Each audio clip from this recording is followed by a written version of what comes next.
Paralegal. We had a little mini talk before the recording, so I'm really excited about this and what you're going to have to offer to the audience and our future and current paralegals. You have a lot going on, so I'm excited for you to share. And of course, guys, for you listeners out there, we will have the links to everything that she mentions. We'll have them on the podcast description and on the YouTube description, so you guys can click on it and it takes you straight to Jaclyn, and it takes you to everything else that we're going to discuss, which I don't want to give it away. So without further ado, you have a really interesting story. So I definitely want you to share that with the audience, because it's not the normal, hey, I made it in one day kind of thing. You had a journey, and definitely interested in learning a little bit more about that journey. Well, thanks so much. So first of all, don't feel bad about this. You pronounce my name Jaclyn. Oh, I'm so sorry. I get that. No, I get that all the time because of the spelling. A lot of people say Jaclyn. So yep, I'm Jaclyn Foster, owner of Jaclyn Foster Paralegal Group, LLC. We are reaching on a year of business, March 23rd. So in just about a month. Crazy to even think that. So a little bit about how I started. I went to a for-profit college, very bad for-profit college to be a paralegal. I got tricked into it. Oh my gosh, that'd be a whole nother episode to warn people away from these types of schools, but they're not even a school anymore. But I went there and I started to look for internships while I was in college to get my paralegal certificate, and met with an attorney that brought me in like a very low paid internship while I was in college. And he told me, quit college right now. Stop what you're doing, quit it.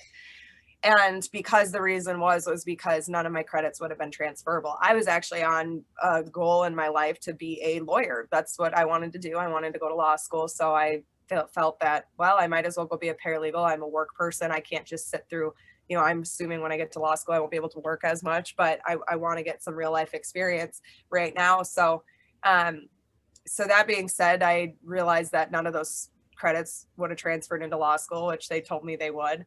And hence the reason they're no longer a school. And I was 19, I was really young. Like I didn't know any better. And so that was the best advice, if anything, that came out of that job, was that stopping. And so then really evaluating what I wanted to do, I was like, I'm going to go get a bachelor's degree in something else that will get me into law school. And I still worked for the firm while I was trying to obtain that at the University of Wisconsin-Superior.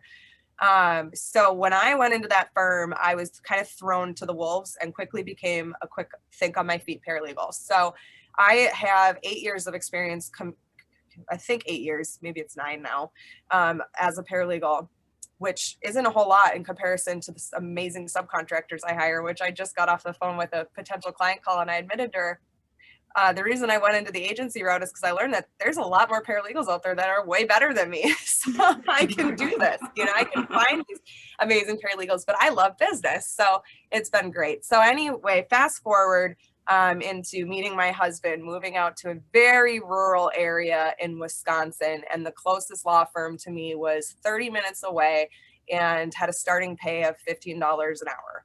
Ooh, okay. Which in our area, I'm sorry, it's totally fine. It's very cheap to live here. Very cheap to live here. So it wasn't, the money thing wasn't a big part of it. I wanted to get back into the firm. I really loved being a paralegal and I wanted to keep doing that. It was the fact that all of my pay would have went to daycare because I also had a son. And so quickly realizing when my son was born, this just doesn't make sense for us. I mean, really, how much money after gas and getting over there am I going to really take home at the end of the day? So I decided to stay at home, but I really, really wanted to keep working. There was something in me. I love being a mom. I feel like I was born to be his mother, but I wasn't born to just do that. I needed the paralegal feel still. I needed to feel like I had something to drive me to wake up. And aside from my little human. So I actually connected with a company called, they were at the time called CC My Admin. And now I think that Bosun is their new name. They rebranded, but I connected with them through a Facebook paralegal group and sent them my resume. And lo and behold, they called me in October, about a month after my son was born, and said, hey, we got a job for you, a firm in Chicago. And I'm like, what? is this real? I thought I was being scammed. I really thought I was being scammed because Oh, I didn't even wow. know that this was a thing, like that truly I could work for a firm in Chicago from middle of nowhere, Wisconsin, a big regional firm. Like how? So anyway, long story short, they took me, and over the next 2 years, I worked as a subcontractor for them. They would assign me different firms as I had the time. It was great. My son was able to stay home with me. I was able to get my work done on his nap time or early in the morning or late at night sometimes. I started subcontracting for a Supreme Court candidate out of Texas. I worked for a couple big firms out in Georgia.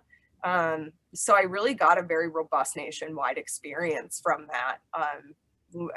But I think the main thing it really clicked with me was I can live in the middle of nowhere, Wisconsin, and work to this capacity in my field. And not to mention, I was working a lot of the times for bigger firms. How much small firms and solo firms, which is my background, I have always supported that area of practice in the solo type space, how much they could benefit from what I'm doing for these bigger firms. And so the company I worked for did have some solos. A lot of their firms were solos, but so it wasn't like my birthed idea. Like it, other people had been doing it, but I just kind of got this drive that I have a very eclectic experience in management. I worked for Wells Fargo for some time in that space. So worked for big types of corporations and learned some things about inclusion and teamwork and managing big ideas. I did a lot of outreaching. I did a lot of customer experience, client services, and then also my experience with my firms as a general paralegal. I did everything. I did real estate, family law, criminal law, civil law, all the fields or all the practice areas. So I'm like, I really can reach the masses of solos as who I am as a paralegal myself. And so I started to do that. I just went on a leap of faith. I one day told my husband, I had stewed on this idea for 2 years, 3 years maybe. It had always been in my head that I could do something like this, but didn't really realize it was a possibility. I didn't understand the technology behind it. So I told my husband it's now or never. And on March 23rd, I established Jaclyn Foster Paralegal Services, LLC. Woo! And I got 2 clients within that first kind of month of, very small, not small clients, small hours. It's not like I, blew up overnight. I had a couple of clients that I was servicing directly, and then it just kind of started to grow. I met some pretty great referral sources that I maintain relationships with to this day that started sending me a lot of clients to where it was, I'm like, I can't do this on my own. I either have to say I'm done, and it's not done totally, but this is my max. I only have so much space and so many hours to give, or I need to start hiring help. So I started hiring help. I remember my first hire, actually, she's now one of my best friends. And I think I would call her, I hope she calls me her best friend. I know, right? We would laughing at me right now, like, you're crazy, girl. Her name is Gina Kugel, and she's very good friends with that Misty that you interviewed recently. Oh yeah, that's my girl. Go Misty, Yeah, shout out. They're all great. They're all really wonderful. So she started helping me, and then I was getting more and more estate planning clients. It was like the theme. I just had so many estate planning clients. Then I brought in a second person who was just absolutely wonderful. She's still a very dedicated paralegal that works in my company. And it just kind of started going from there, where I went through a really rough transition of getting my clients used to working with other people, because at that moment I decided I want an agency. It took me a long time to get to that, because I was like, no, I don't want an agency. I don't want to be a specific agency. I want to be a professional paralegal services, but I didn't realize I could have an agency and still maintain that level of profession. So now, just January 1st, I announced it. We finally made all the paperwork official with the state, and I have changed my name to Jaclyn Foster Paralegal Group, LLC. So it's kind of the rebirth of a new business model that's been very successful. I have dozens of paralegals that service my clients. I have dozens of very wonderful clients, and I'm just trying to continue to grow it from there and really make this solution for firms more accessible. So that's why you and I kind of started to talk, because now I'm focusing on the paralegal too. Yeah. So definitely just a little tidbit about how her and I met. We actually met through LinkedIn. So shout out to LinkedIn. And I started following her and I started looking and I was like, wow, this is something that I would really want to introduce to my audience because as such of an eclectic audience and she has a lot to offer from, beginning to end. So definitely guys, I'll put her contact information, definitely a go-to person. I will vouch for her. She is good. I vouch all my guests before they come on my podcast. It's not like I bring anybody on the platform because, we all know we have to be reputable somehow. But anyways, this actually takes me to your new mission, right? Because you're starting to create this paralegal entrepreneur circle and it like evolves into like leveraging and all these little intricacies that of course you can explain way better than I can, so go for it. Absolutely. Yeah. So I started the Paralegal Entrepreneur Circle kind of from a place of frustration, to be honest. And I'm going to tiptoe around how I put this, but in my time in the last year, I've interacted with a lot of paralegals, I mean, hundreds, and that are interested in working for me. I mean, I take great pride in my hiring process and finding people and on referral basis and making sure that they're really fit for what they're going to do. And the horror stories that I went through in some people that I hired and I put in front of my client, and this was early on, and I just said, some people, they don't have the mentality to be contractors, because not that they don't want it, they just don't have it yet. And they need to develop that if that's something they really want, because you're not an employee anymore. Like, you're a customer service business, you're providing a professional service. And if you don't have that level of, business presence, like I actually care about the satisfaction of my clients, not, well, the boss drives me nuts anyway, so I don't really care type mentality, you're not going to make it very long. So that, and then also I see a lot of amazing subcontractors I've worked with, amazing. And I'm like, there is no reason why you shouldn't have a book of clients on a backlog, because you step up, you get to things right away, you are great at communicating, you're detail oriented, and there's no reason why you shouldn't have a huge list of clients. There's no reason you should be subcontracting with me. You should be running your own business, and more power to you. I mean, I obviously want great subcontractors, but at the end of the day, I think that attorneys need more access to more paralegals like what I provide them. So I've developed in that, those twofold portions of it all. I've developed a course called the Paralegal Entrepreneur Circle. I shouldn't call it a course, I should call it a membership, because I have, my Facebook group that just, I provide content every day to kind of help steer people in the right path to doing, building their own freelance business and establishing that, getting their clients and retaining their clients, and kind of that whole process of how I built my business from 0 to 6 figures in 6 months. So trying to bring my area of expertise and help them get to that place of, I'm really proud of my business and this is what I'm going to do.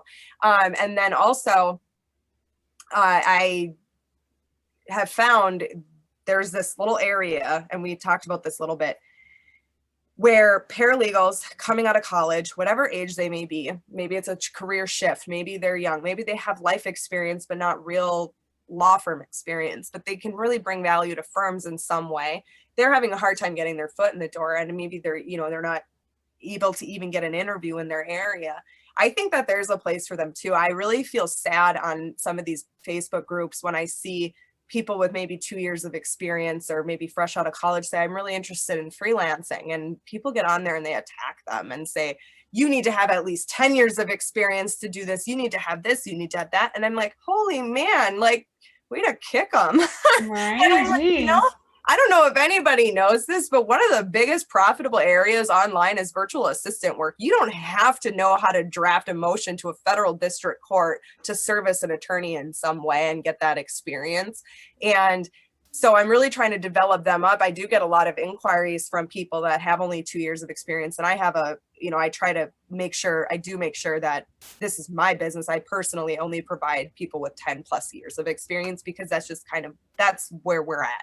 That's the type of level of service we're providing. But I'm learning that my clients also have this other area that they need help with, that they can't pay somebody a paralegal rate or I was gonna say there's a big gap in right? So the smaller the company, not that I'm saying because you're small, you don't make enough or you don't have enough in your budget, but you have to allocate certain amounts to certain things, right? So a full blown, what I call 10 plus year paralegal is not going to cost you the same as one with a year or two that can still provide some service. Exactly. So, I just had a call with a potential client, and that was kind of the tone of our topic. It's like, well, we need somebody to help you with CRM and some processes, but you don't need somebody that can write senior level motions. So where's that price point that it still makes sense for your firm, and to kind of delve into that area where, hey, we also have a group of paralegals that need to put some law firms on their resume. Why don't we kind of leverage the two and let us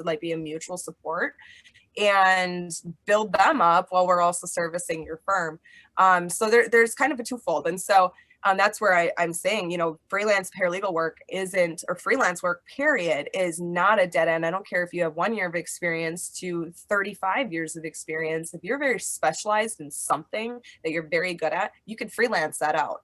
And you don't have to say that I know, deposition summaries. There are people out there that offer deposition summaries. I mean, just summarize depositions. It's not, I'm not saying that it's a no brainer, but it's definitely not, legal research. Right. You just read what's in front of you and you summarize it. Right.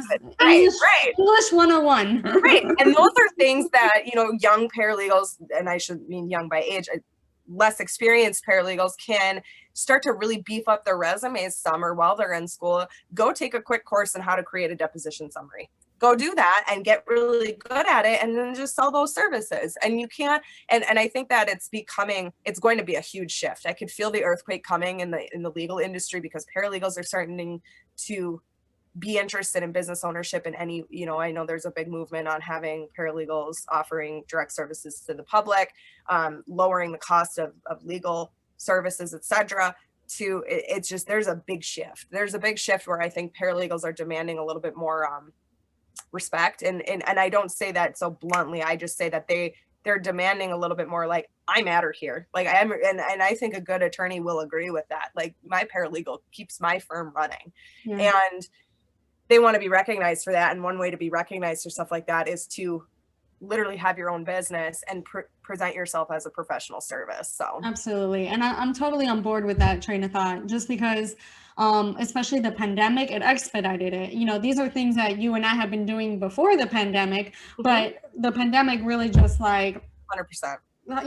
Just, hey, we're going to the moon now, to the point where we even got a paralegal day. How long has the paralegal profession been around? The ABA switched the definition because they kept tying us into legal assistants, and we're like, we're not legal assistants. We are paralegals. We offer legal research, and we offer, high-end drafting and, all this. We can write a brief for you if you want. A legal assistant doesn't do that. So, it was to the point where we even got the attention of the American Bar Association, to the point where they had to literally switch the definition of a paralegal, because we're like, no, that's not us. You are misrepresenting our profession and what we've worked so hard to, especially the ones that are so proud of their work and their experience and their jobs. And, paralegals, prideful paralegals that have been this for a long run, they're in it because they love it, not because they have to. You have to, because the paralegal profession is not easy.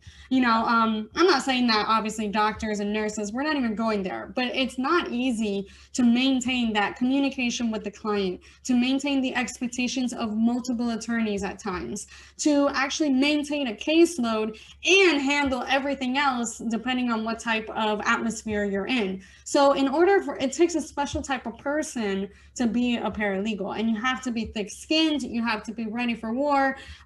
It is what it is at this point. Yep, 100%. And I'll say that, and I'll take that one step further and say, and this is what I think everybody needs to know before they go into contracting, is it takes a special person to want to be a paralegal and be good at it and thrive at it. It takes another level to want to do it on a contract basis, because it's just a different, it's a different world. It's a totally different arena. Yep. I mean, there's a huge difference between being a full-time employee and having your benefits and your paycheck at the end of the 2 weeks, week, month, however you get paid, and having that steady paycheck. That's one difference. You don't know when your next paycheck is going to come.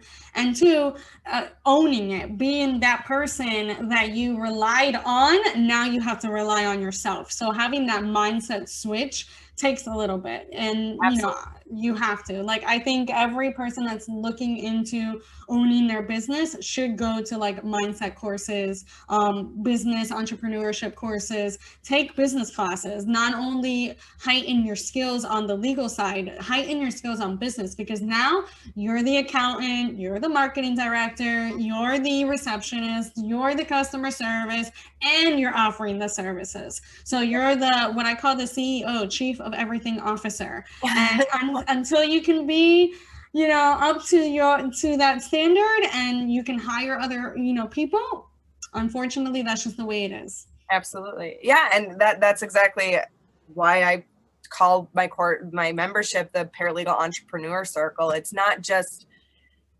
running a little side business. It's not a side hustle. It's really truly getting in that entrepreneurial mindset. And like you said, managing the entire business around getting more clients. And that's where I'm trying to really help anybody that goes through my course get to a place where they don't feel like it's feast or famine.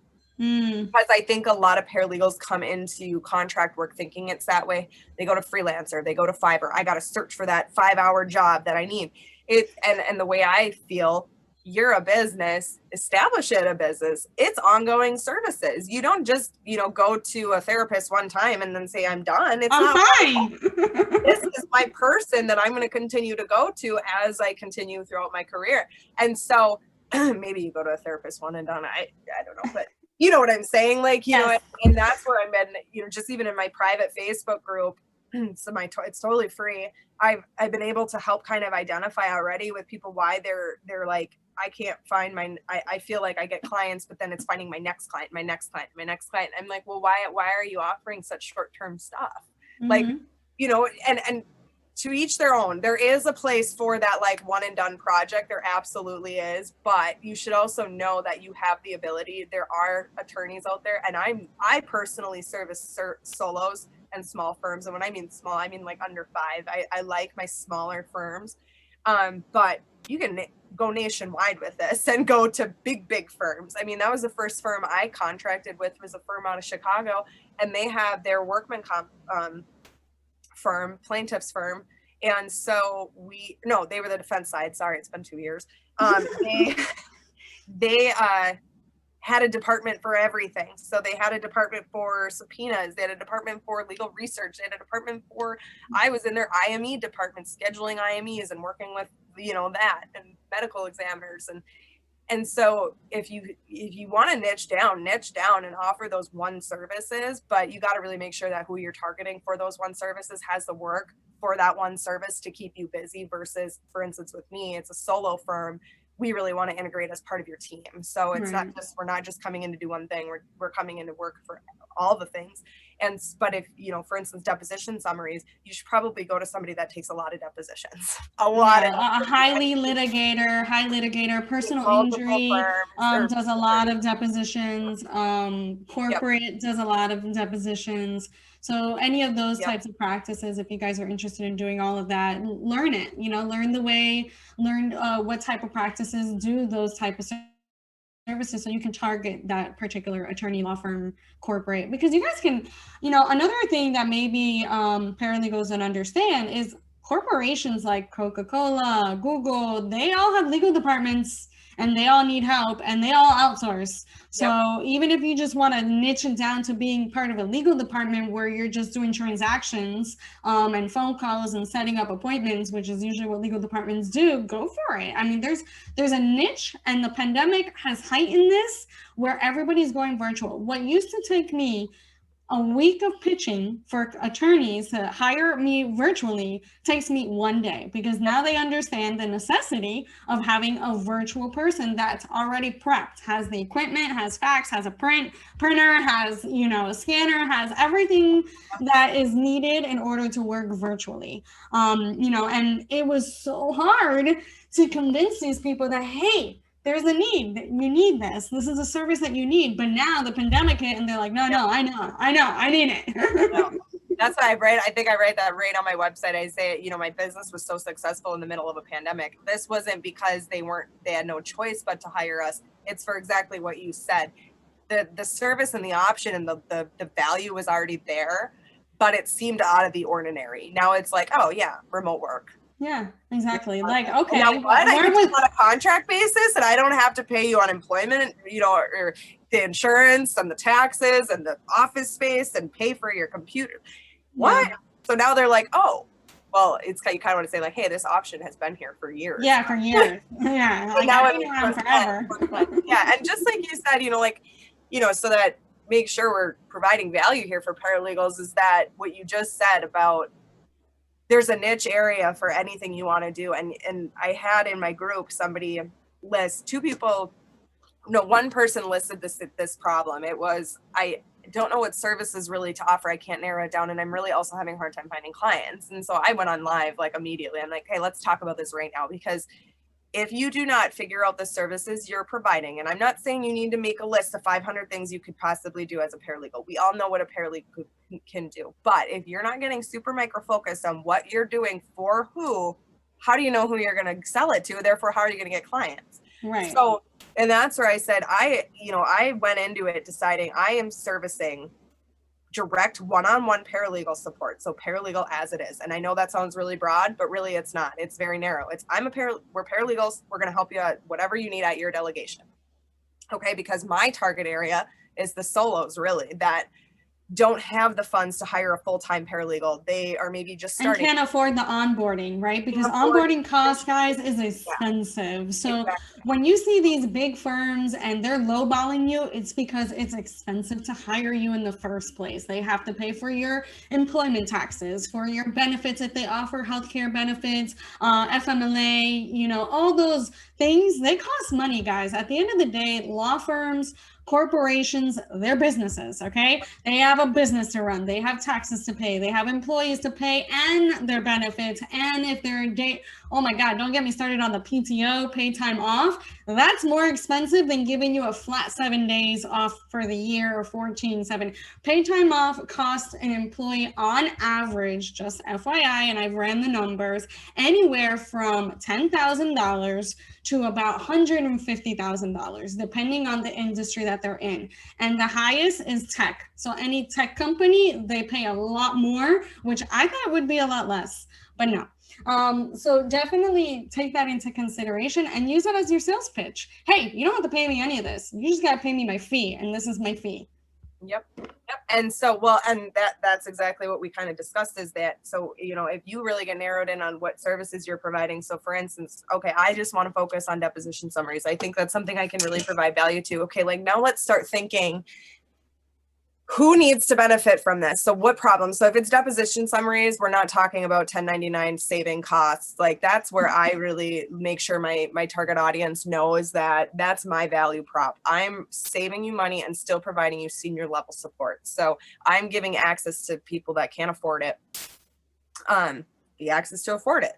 And so whereas a deposition summary, to me, that it's not a luxury service, but that's a very specific, okay, you need to figure out your value proposition and say, you're taking whatever it may be, if you're taking hundreds of depositions a month, and you're going to court with highlighted sticky tabs, to try to cross-examine somebody, and you're trying to find, wait, where'd you say that? To try to impeach them and all the things where you just need that summary to kind of help the attorney.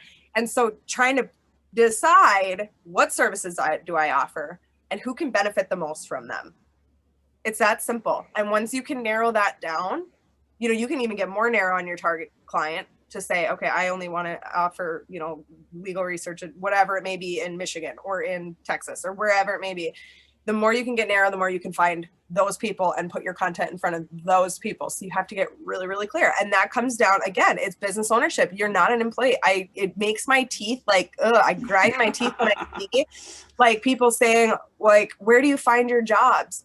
Oh, you know, Craigslist or job applications. Like, that's fine. I'm not saying that's a bad thing, but if that's your only strategy, you're not a business owner right now. You are an employee trying to find work. And that's not going to work. You have to get in that entrepreneur business owner mindset and sell your services to the right people. It's not a build it and they will come. Build it, find them, and then they will come to you. And that's when you can start charging the prices you want to charge for it, work with the clients you want to work. You can set your own minimum packages so you can create predictability in your income. You can say, okay, well, I want to work 40 hours a week and I want to make $6,000 or whatever it may be.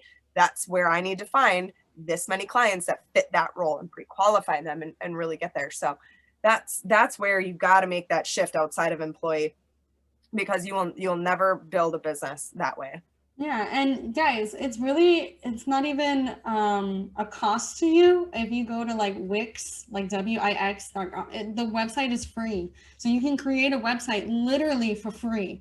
Headshots, if you go on Groupon, they're like $40-$50 and you get 2 of them. Like, it's really super inexpensive to create good content and a established website to where people can find you as well. So, you know, don't think that, you know, if somebody has a fancy website or a nice little headshot, yeah, that's great, but it's not that expensive. It's very affordable, and it's the initial cost of doing all that is like literally 0 to none.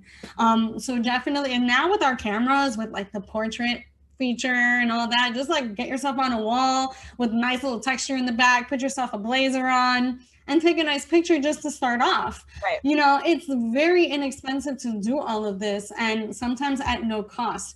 And that will create reassurance, because you have to have some presence online. You know, everybody's going to research you. Everybody's going to try and vet you out. So you have to have a LinkedIn profile, a Facebook group, Instagram account, Twitter, something. Like, you cannot be off the grid anymore if you want to get hired. They're going to look for resources. They're going to look for credibility. They're going to look for experience. And especially now, since they have been so scorned in the past, where they've gone through millions sometimes of paralegals and they haven't been able to find that one good one, prove to them that you're that good one. This is your opportunity to prove to them, this is what I have to offer. What are your expectations? I'll give you mine, and we can make this a partnership for the long run. So those conversations, having that initiative and, you know, that grit, that just go for it. You know, like, this is not, like I said, this is not for the ill will. This is not for the, okay, let me go in, maybe not. Okay, maybe go in.